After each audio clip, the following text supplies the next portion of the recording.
I think people need to come to Mount Rainier because it is one of the premier places to see in the world. If you're going to make a list of the places that you want to see before you die, this has just got to be on it. I think everyone visiting Washington State should visit Mount Rainier because it's an icon. It's majestic, it towers over our mountains, and it just stands out there, inviting you to come take a closer look. Visitors are always telling me how surprised they are by just how beautiful Mount Rainier and how big it is. And of course, the closer you get to the mountain, the bigger and bigger and bigger it gets. And it just dominates the skyline from everywhere you look. When I have guests visiting, I bring them to the top of the Mount Rainier gondola here at Crystal Mountain. There's no better view of Mount Rainier anywhere. The view here is expansive, and I like to say sometimes that it feels like Rainier is so close from the top of Crystal that you can reach out and touch it.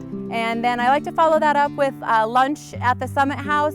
The way to really experience Mount Rainier is to get out of the parking lots and off of the roads and out into the backcountry and to experience the wilderness that really defines this place. My favorite things about the Mount Rainier area would be the hiking, the wildflowers, and the alpine lakes and waterfalls that can be seen around Mount Rainier, and the wildlife. I've seen bears, I've seen lots of elk and deer, of course, so it's always fun to see the wildlife. You have the old-growth forests down in the lowlands and the subalpine meadows up above. There are things to do here in the summertime, hiking on the trails, and also in the wintertime with cross-country skiing and snowshoeing. I think people get a little bit intimidated when they plan a trip to Mount Rainier with their families, thinking, oh, everything's going to be a long trail, it's going to be straight uphill. But we have so many trails that are so great for families, short little snippets of a mile and a half, maybe 3 miles.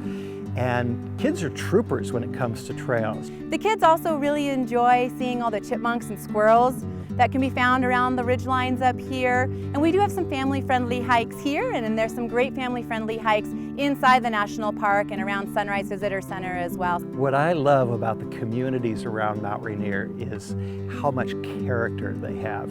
Everything that you see in those towns was defined by that early pioneer history. Every community has its own little businesses where you can buy things in gift shops that tie into the history of the town and of the region. No matter what you're looking for, whether you're looking for a traditional type of hotel to a bed and breakfast or cabins, just about anything you can think of is available. And it's certainly one of our premier national parks here in the United States. So I don't think that any life is fully lived without a visit to Mount Rainier.